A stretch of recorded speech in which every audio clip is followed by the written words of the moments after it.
Je crois vraiment aux choses que je vais vous dire car elles ont marché pour moi et j'aurais aimé les connaître lorsque j'avais 21 ans. Il n'y a que 3 règles que vous devez suivre. La vie n'a pas à être compliquée. Nous nous compliquons trop la vie. Je vais faire 5 suppositions sur les personnes présentes dans cette pièce aujourd'hui. Je suis prêt à parier que vous voulez réussir votre vie professionnelle. Je suis prêt à parier que vous voulez réussir votre vie personnelle. Je suis prêt à parier que vous avez besoin de vous sentir utile. Je suis prêt à parier que vous voulez vous sentir en sécurité pour votre avenir. Et le 5e point est que je suis prêt à parier que vous voulez aller au paradis. Je vais maintenant vous donner un plan simple pour réussir les 5, parce que vous n'avez pas besoin de sacrifier votre vie religieuse ou votre vie personnelle pour réussir professionnellement. Tout est lié et ce n'est pas compliqué. J'ai toujours essayé de ne jamais me compliquer la vie. Vous rendez-vous compte qu'un arc-en-ciel comporte seulement 7 couleurs ? Seulement 7.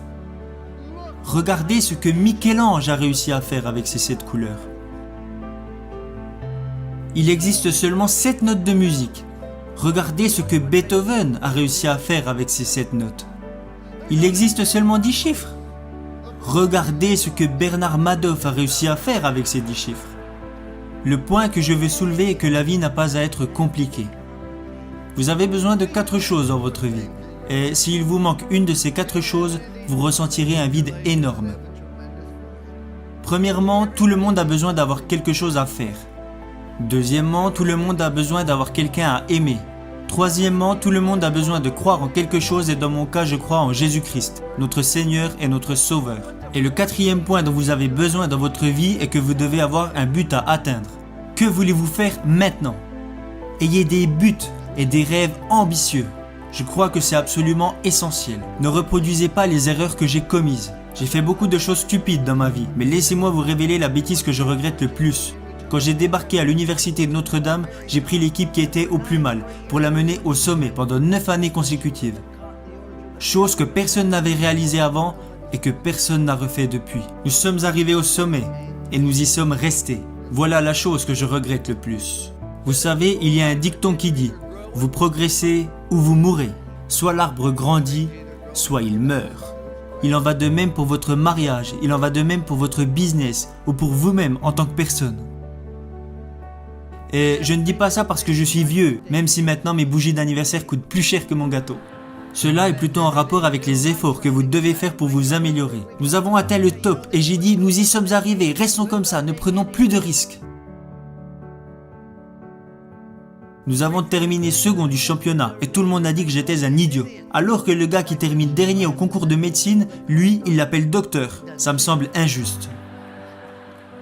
Quand j'ai quitté Notre-Dame, je n'aurais jamais pensé entraîner à nouveau. Où aurais-je été après Notre-Dame ? Ma mère disait, quand tu quitteras Notre-Dame, tu iras directement au paradis, t'asseoir à côté du pape. Tu n'auras plus l'âge d'entraîner. Alors, je suis parti vivre dans une ville où l'âge moyen ne faisait qu'augmenter. Et là, ce que j'y ai découvert est que je n'étais pas fatigué d'entraîner. Vous devez avoir un but, un rêve à atteindre. Et même si vous avez déjà accompli de grandes choses, qu'en est-il à présent ?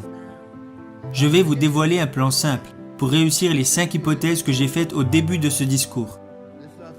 Je crois vraiment aux choses que je vais vous dire car elles ont marché pour moi et j'aurais aimé les connaître lorsque j'avais 21 ans. Il n'y a que 3 règles que vous devez suivre. Règle numéro 1, faites ce qui est bien. Faites le bien, évitez le mal et si vous avez un doute, regardez dans la Bible.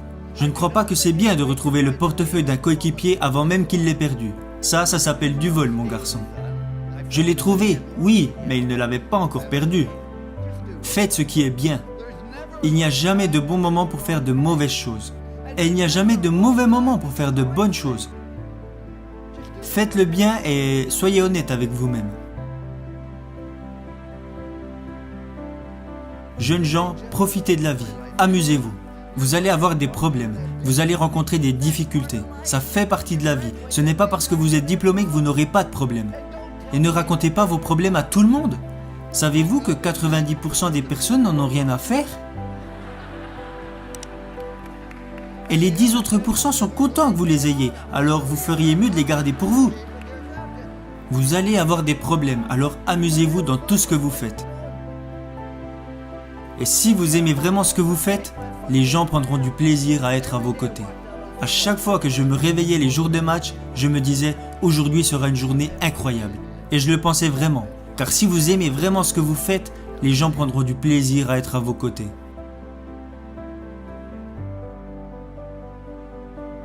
Règle numéro 2. Faites du mieux possible avec les capacités que vous avez et le temps qui vous est donné. Vous savez, tout le monde n'a pas les capacités d'être en équipe première. Mais tout le monde se doit de donner le maximum qu'il est capable de donner. Si vous voulez échouer, alors vous avez le droit d'échouer. C'est ça qui est génial dans ce pays. Vous n'avez pas le droit de faire échouer les autres si vous n'exploitez pas au mieux vos capacités. Vous avez mis un enfant au monde. Vous avez un business. Vous avez rejoint une équipe. Vous avez des obligations et des responsabilités envers d'autres personnes. C'est pourquoi vous vous devez de donner le maximum de ce que vous êtes en mesure de donner, dans tout ce que vous faites. Ce n'est pas compliqué. Vous savez, jeunes gens, je suis né avec une cuillère d'argent dans la bouche. Je suis né à Follansbee, en Virginie occidentale. Je suis repassé à l'endroit où je suis né hier, vers 22h30. Je suis né dans la cave de ma maison, mis au monde par le docteur McGraw. Nous n'avions qu'un lit pour moi, ma sœur et mes parents. Nous avions une demi-baignoire et une petite cuisine. Et nous avons vécu dans cette maison pendant plus de 7 ans. Il n'y avait pas d'aide sociale à l'époque, nous n'avions pas de coupons alimentaires et nous n'avions pas d'argent de côté. Mais j'ai toujours eu assez à manger, parce qu'à chaque fois que je voulais me resservir, mon père me disait « Non, tu en as déjà eu assez ». Mais la raison pour laquelle je dis que je suis né avec une cuillère d'argent dans la bouche, mon père avait arrêté l'école en CM1, voilà toute l'éducation qu'il avait. Alors pourquoi je vous dis que je suis né avec une cuillère d'argent dans la bouche ? C'est parce que mes parents m'ont appris que la vie est une question de choix, et qu'ils soient bons ou mauvais, ce sont vos choix qui vous définissent. Alors ne blâmez jamais les autres, car si vous recevez une bonne éducation et que vous êtes prêt à travailler dur et à surmonter les problèmes et les difficultés, alors dans ce grand pays, vous pouvez accomplir des choses extraordinaires. Voilà pourquoi je dis que je suis né avec une cuillère d'argent dans la bouche. Ma dernière règle est de montrer aux autres que vous vous souciez d'eux. Vous ne pouvez pas entrer dans une pièce et dire « Hey, je suis là, regardez-moi ». Non. Dites plutôt « Je suis là, comment puis-je vous aider ?» Ce n'est pas si compliqué.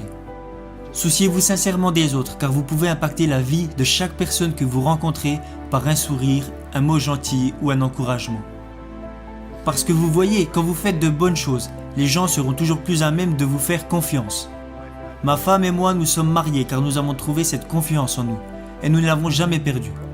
Le seul moyen de vous faire confiance est de faire des choses bien. C'est ce que Dieu veut que nous fassions. Faites de bonnes choses.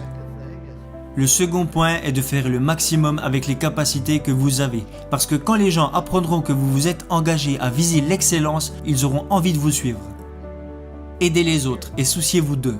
Parce que beaucoup d'entre vous vont avoir du succès et gagner beaucoup d'argent. Mais quand vous mourrez à la fin, à quoi vous servira-t-il ? Mais heureusement, beaucoup d'entre vous vont plutôt choisir de devenir signifiants.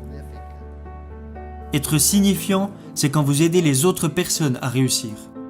N'est-ce pas là vraiment le but de la vie ?